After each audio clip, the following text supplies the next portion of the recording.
ठरलं तर मग या मालिकेच्या पुढील काही येणाऱ्या भागांचे अपडेट जाणून घेऊया आपल्या आजच्या या व्हिडिओमध्ये.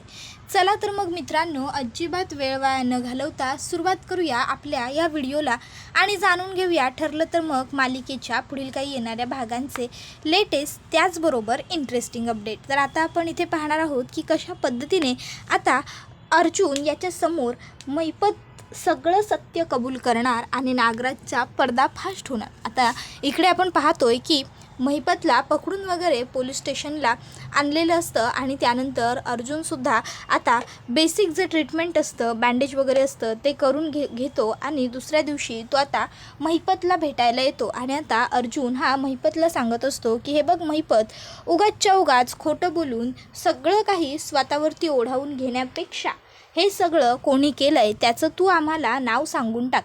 जर आम्हाला तू त्याचं नाव सांगून टाकलंस तर कदाचित कशाला, मी खात्री देऊन सांगतो तुला की या सगळ्यातनं तू सुखी सुटशील. आणि मला वाटत नाही की तू उगाचच्या उगाच स्वतःला या सगळ्यात अडकवून घेण्याची इच्छा व्यक्त करशील. नाही म्हणजे तू तर या सगळ्यात अडकला आहेसच, तू तर इथनं बाहेर पडणं शक्य नाही. पण काय आहे, ज्याच्यामुळे तू इथे अडकला आहेस त्यालासुद्धा शिक्षा होणं गरजेचं आहे. नाहीतर तो बाहेर मुकाट फिरेल आणि तू मात्र इथे असा अडकून पडशील. त्याबरोबर मग आता लगेचच महिपत हा सुद्धा विचार करतो की खरं आहे की हे नाही, म्हणजे मला नागोबाने एवढा त्रास दिला, एवढं छळलं. एखाद्या वेळी जर नागोबाने मला असं डांबून वगैरे ठेवलं नसतं तर मी कदाचित त्याचं नाव घेतलंही नसतं. पण त्याने मला त्रास दिला आहे, मला डांबून ठेवलं आहे आणि त्यामुळे आता मी त्याचं गुपित सगळ्यांसमोर आणणार, मी सगळ्यांना खरं सांगून टाकणार.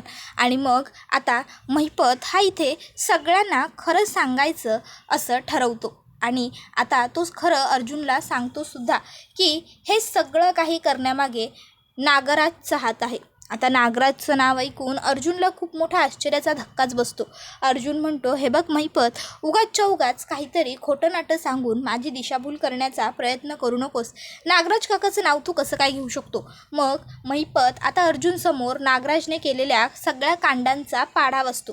तर दुसऱ्या बाजूला आता इथे सुमन काकू हिच्या तोंडाला नागोबाने रुमाल बांधलेला असतो, त्यामुळे सुमन काकू ओरडूसुद्धा शकत नसते. आणि याच गोष्टीचा फायदा नागोबा उचलतो आणि नागोबा हा आता सुमन काकूच्या मुस्काटात मारतो आणि सुमन काकूला म्हणत असतो, तुझ्यामुळे होतं हे सगळं, तुझ्यामुळे मी इथे अडकून राहिलो आहे. काय गरज होती तुला इथे यायची? जर तू इथे आली नसतीस तर आतापर्यंत मी निघून गेलो असतो. आता तो महिपत पोलिसांच्या हाती लागला आहे म्हणजे नक्कीच त्या महिपतने पोलिसांसमोर मी काय काय केलं आहे या सगळ्याचा पाढा वाचलेला असणार. तो अडकला म्हणजे तो मलासुद्धा सुखाने जगू देणार नाही. तो तर बुडणार, पण संकट मला घेऊन बुडणार असा माणूस आहे. पण आता तुझ्यामुळे हे सगळं घडलं आहे ना, त्यामुळे या सगळ्या पापाची शिक्षा तुला मिळायलाच हवी. खूप हौस होती ना तुला माझा पाठलाग करण्याची, खूप हौस होती ना तुला माझ्या मागे मागे येण्याची. आता इथे एकटीच मर, आता उपाशी मर. एवढं बोलून नागोबा तिकडनं जात असतो. त्यावर सुमन काकू त्याला तोंड हलवून खुणवत असते की नका करू असं, कुठे फेडणार आहात ही पापं, सोडा मला. त्यावर नागराज हा म्हणत असतो, खूप चळवळ येते ना अजून पण तुझ्या अंगात, अजूनही तुला गप्प बसवत नाही आहे का? असं म्हणत नागोबा पुन्हा एक थोबाडात मारतो सुमन काकूच्या आणि म्हणत असतो की आता तो अर्जुन आणि तो दादा नुसते माझ्या मागे लागणार आणि मला शोधून काढल्याशिवाय ते गप्प नाही बसणार. आता माझं इथं राहणं रिस्की आहे. जर दादाने मला जिवंत पकडलं तर तो स्वतःच्या हाताने माझा जीव घेईल, त्यामुळे मला स्वतःचा जीव वाचवणं गरजेचं आहे. आणि तुला तर माहिती आहेच मी नागराज आहे. नागराज काय आहे माझ्या नावात? नाग, नागांचा राजा म्हणजे मी. अगं नाग हा जात अशी आहे की जी बदलते लगेचच्या लगेच, उलटी फिरते. मग मी तर नागराज म्हणजे नागाचाही राजा आहे. मग मी किती उलटा फिरू शकतो याचा फक्त सुमन तू विचार कर. आणि आता मी ठरवलं आहे, मी उलटा फिरणार म्हणजे मी उलटा फिरणार. आता तू मरणार तुझ्या कर्माने. एवढं बोलून नागराज तिकडनं पळ काढतो. तर इकडे अर्जुनला खूप मोठा आश्चर्याचा धक्का बसलेला असतो नागराज काकाची सगळी काळी करतूत ऐकून. आणि मग आता अर्जुन ठरवतो की आता नागराज काकाला सुखी सोडायचं नाही. नागराज काका काकाला आता चांगली जन्माची अद्दल घडवायची, कारण आतापर्यंत तो जे काही वागला होता सुमन काकूच्या बाबतीत मला वाटत होतं की ते तेवढंच मर्यादित आहे. त्याच्यासाठी तो थोडा काळ तुरुंगात जाऊन आला की तो सुधरेल, पण नागराज काकाने जे काही केलंय ते माफीच्या बरोबर नाहीच आहे. तर इकडे आता साक्षीपर्यंत महिपतला अटक झालेली बातमी पोहोचलेली असते, त्यामुळे मग आता तिला खूप जास्त काळजी वाटू लागते महिपतची. आणि मग ती विचार करते की मी काय करू, अण्णांपर्यंत कशी पोहोचू, मी तर पोलीस स्टेशनला जाऊ शकत नाही. मग ती नेहमीप्रमाणे प्रियाचा आडोसा घेण्याचा प्रयत्न करते. ती प्रियाला कॉल करते आणि प्रियाला सांगू लागते की हे बघ प्रिया, अगं पोलिसांनी अण्णांना अटक केलेलं आहे, तुला तर माहिती असेलच. पण आता माझं आणि अण्णांचं काहीसुद्धा बोलणं झालेलं नाही आहे, माझं त्यांच्याशी काहीच कॉन्टॅक्ट नाही आहे. तू प्लीज माझ्यावरती एक उपकार कर, तू अण्णांकडे जा आणि त्यांचा व माझा काहीतरी कॉन्टॅक्ट करून दे प्लीज. आता इकडे प्रिया विचार करते की तसं नाही असा हा नागोबा तर पळून गेलेला आहे, त्यामुळे मला आता ह्या साक्षीच्या आणि महिपतच्याच टीममध्ये जायला हवं, नाहीतर मी एकटी पडेन आणि मग अर्जुन मी एकटी आहे म्हणून मला सुद्धा पकडेल. मग ती म्हणते काळजी करू नकोस तू साक्षी, अगं कितीही झालं आणि काहीही झालं तरी अण्णा सरांची काळजी जशी तुला आहे तशीच मला सुद्धा आहेच की. मी एक काम करते, मी आजच्या आज पोलीस स्टेशनला जाते आणि तुझं व अण्णा सरांचं बोलणं करून देते. तू घाबरू नको, मी आहे तुझ्याबरोबर. तुला अण्णांना जे काही निरोप द्यायचे असतील ते सगळे तू मला सांगू शकतेस, मी जाऊन अण्णांना ते निरोप देईन. नाहीतर मी एक काम करते, मी तिकडे पोलीस स्टेशनला गेले आणि अण्णांना भेटले की तुला तिकडनं फोन करेन, मग तुला अण्णांबरोबर जे काही बोलायचं आहे ते सगळं तू त्यांच्याबरोबर बोलू शकतेस. आता तर खुश. त्याबरोबर ती म्हणते खरंच तू एवढं सगळं करशील माझ्यासाठी प्रिया. त्यावर प्रिया म्हणते अगं हो अर्थात. अगं साक्षी, विसरतीयस का तू, आपण दोघीजणी मैत्रिणी आहोत, मग एक मैत्रीण दुसऱ्या मैत्रिणीसाठी एवढंसुद्धा करू शकत नाही का. अगं तुझे वडील, तुझे अण्णा मला माझ्या वडिलांसारखेच आहेत आणि मग जर आता ते अडचणीत आहेत तर मी त्यांची मदत करेनच की. असं सगळं म्हणून आता प्रिया ही भेटायला आलेली असते महिपतला. त्यावेळी तिथे इन्स्पेक्टर सावंत असतात. इन्स्पेक्टर सावंत प्रियांना विचारतात की तुम्ही कशासाठी आलाय मॅडम इकडे. आता ती अर्जुनच्या भावाची बायको आहे हे इन्स्पेक्टर सावंतांना माहिती असतं. त्यावेळी प्रिया महिपतला भेटण्यासाठी असं सांगते. इन्स्पेक्टर सावंत हवालदाराला रजिस्टरवर एंट्री करून घ्या आणि मॅडमना जाऊ द्या असं सांगतात आणि प्रिया तिकडनं महिपतला भेटायला जाते. आता त्याच वेळाच्या थोड्या मिनिटांपूर्वी अर्जुन तिकडनं निघालेला असतो आणि थोडक्यासाठी आता अर्जुनची आणि प्रियाची चुकामुक होते. तर आता इकडे अर्जुन हा बाजूला एका खिडकीपाशी येतो आणि उभा राहून विचार करत असतो की जर खरोखर या सगळ्यामागे नागराज काका असेल आणि त्यात नागराज काकाने सुमन काकूला सुद्धा किडनॅप केलेलं असेल तर आता सुमन काकूच्या जीवाला खूप जास्त धोका आहे. त्यामुळे आता महिपत तर सापडला, पण सगळं कॉन्सन्ट्रेशन सुमन काकूवर करायला हवं. सुमन काकूला काहीही करून लवकरात लवकर शोधून काढायलाच हवं. इतक्यात अर्जुन इन्स्पेक्टर सावंतांकडे येतो. तर इन्स्पेक्टर सावंतांना अर्जुन सांगतो की आपल्याला सुमन काकूचा सुद्धा शोध घ्यायला हवा इन्स्पेक्टर. त्यावर इन्स्पेक्टर सांगत असतात ॲडव्होकेट अर्जुन सुभेदार, आमच्याकडनं पूर्ण प्रयत्न सुरू आहेत मिसेस सुमन किल्लेदार यांना शोधण्यासाठी. तर दुसरीकडे प्रिया ही महिपतजवळ आलेली असते आणि आता ती महिपतला म्हणत असते अण्णा सर तुम्ही कसे आहात आणि तुम्ही पोलिसांना सापडलात कसे काय. आत्तापर्यंत तुम्ही एवढे गुन्हे केले, तुम्हीच सांगता ना, कोणावर सीताफळं उगवली, कोणावर आंबा उगवला, कोणावर डाळिंब उगवलं, मग आज तुम्ही स्वतःवर कसं काय हे काहीतरी लचांड घेतलं. तुम्हाला काय गरज होती, तिकडे तुम्हाला जिथे ठेवलं होतं तिथे तुम्ही सेफ होतात, मग तरीही तुम्ही का तिकडनं बाहेर पडलात. उलट तुम्ही तिकडनं बाहेर पडलात ना म्हणूनच तुम्ही पोलिसांच्या हाती लागलात. जर तुम्ही तिथे थांबलं असतात तर पोलिसांना सापडलं नसतात. कळतंय का तुम्हाला. बरं जाऊ द्या, हा घ्या साक्षीचा फोन आहे, तिच्याशी बोला, तिला तुमच्याशी बोलायचं आहे. मग आता महिपत हा साक्षीबरोबर बोलायला फोन घेतो. साक्षी घाबरलेली असते. महिपत साक्षीला सांगतो हे बघ साक्षी, घाबरू नको, घाबरलीस तर असं कसं चालेल. विसरू नको तू या महिपत शिखरेची एकुलती एक पोरगी आहे, त्यामुळं तुला घाबरून चालणार नाही, डगमगू नको. त्यावर साक्षी म्हणत असते अण्णा मोठ्याने बोलू नका, पोलीस स्टेशन आहे ते. साक्षी शिखरे कधीच मेली, विसरताय का. त्याबरोबर महिपत म्हणतो हां तू बोल ना, तू काय बोलत होती ते. त्याबरोबर साक्षी म्हणत असते अण्णा तुम्ही घाबरू नका आणि काळजी तर मुळात करू नका. मी तुम्हाला सोडवण्यासाठी लवकरात लवकर एखादा वकील करायचं कसं करता येईल ते बघते. त्याबरोबर त्याबरोबर मग आता महिपत हा तिला सांगतो की साक्षी, वकील एखाद्या वेळी नको करू, नाही भेटला ना वकील तरी चालेल, माझी काही हरकत नाही, मी आयुष्यभर इथे जेलमध्ये बसून राहायला तयार आहे, पण लवकरात लवकर तो नागराज कुठं पळून गेलाय ना त्याला हुडकून काढ. त्या नागराजला शिक्षा मिळाल्याशिवाय माझ्या जीवाला शांती मिळणार नाही. एकदा का त्या नाग्याला मी तुरुंगात जाताना पाहिलं का नाही की मग माझ्या जीवाला सुख, समाधान आणि शांती येईल, मला बरं वाटेल, समजलं का? आणि हो, आणखीन एक महत्त्वाची गोष्ट, तुला जे काही करायचं आहे ते सगळं लांबून दुरून आपल्या माणसांची मदत घेऊन कर. या सगळ्यामध्ये काहीही झालं तरी तू कुणाच्या समोर येता कामा नये. त्यावरती होकार देते. मग इकडे मनात प्रिया म्हणत असते, वा शाणा आहे की, स्वतःच्या मुलीला बरोबर सेफ करतो. आणि मग ती तिचा फोन घेते आणि तिकडनं निघते. आता पुन्हा एकदा प्रियाला पोलीस स्टेशनमधनं बाहेर पडताना इन्स्पेक्टर सावंत बघतात आणि मग इन्स्पेक्टर सावंत अर्जुनला म्हणतात, बरं आठवलं मिस्टर सुभेदार, अहो मला एक गोष्ट कळत नाही, तुम्ही एका बाजूला महिपतला पकडण्यासाठी जीवाचं रान करताय आणि दुसऱ्या बाजूला तुमच्या भावाची बायको त्याला भेटायला येते. त्यावर अर्जुन म्हणतो, काय माझ्या भावाची बायको? म्हणजे तन्वी तन्वी इथे येऊन गेली महिपतला भेटण्यासाठी? त्यावर इन्स्पेक्टर सावंत होकार देतात. अर्जुन म्हणतो, अहो कसं शक्य आहे? नाही म्हणजे आत्ताच तर मी स्वतः महिपतला भेटून आलो, मग तेव्हा तर कोणी? त्याबरोबर इन्स्पेक्टर सावंत म्हणतात, अहो तुम्ही इकडे आलात आणि त्या तिकडे गेल्या, हे काय आत्ताच त्या इकडनं पोलीस स्टेशनच्या बाहेर पडल्या, मला दिसल्या, म्हणूनच तर मी तुम्हाला सांगतोय, तुम्ही पाठमोरे उभे आहात, माझं तोंड दरवाजाकडेच आहे की.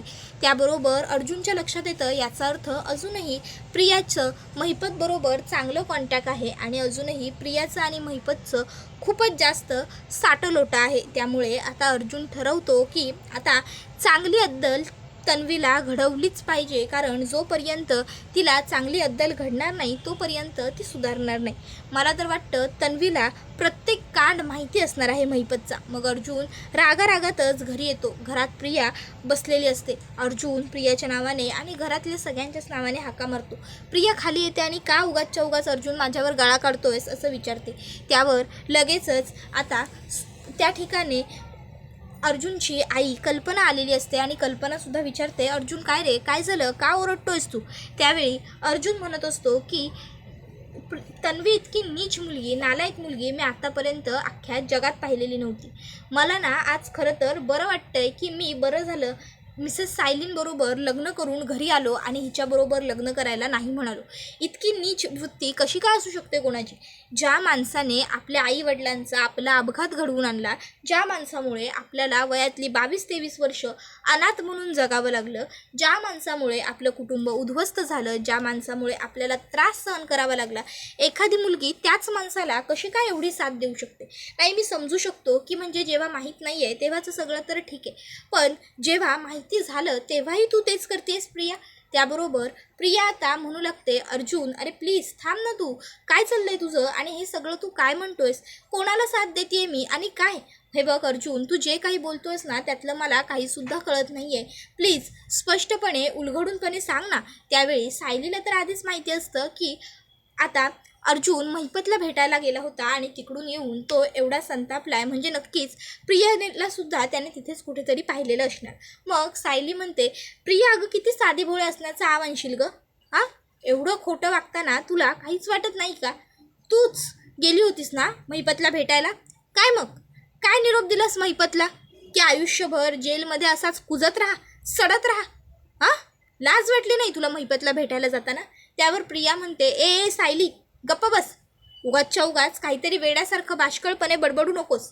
मी आणि महिपतला भेटायला माझा काय संबंध त्याच्याबरोबर? इव्हन महिपत कुठे आहे, तो सध्या काय करतोय हेच मला माहीत नाही आहे. पण आता तुम्ही दोघंजणं म्हणताय महिपतला भेटायला जायचं, म्हणजे महिपत तुरुंगात आहे का? तुरुंगात भेटायला जाण्याबद्दल बोलताय का तुम्ही त्याच्या?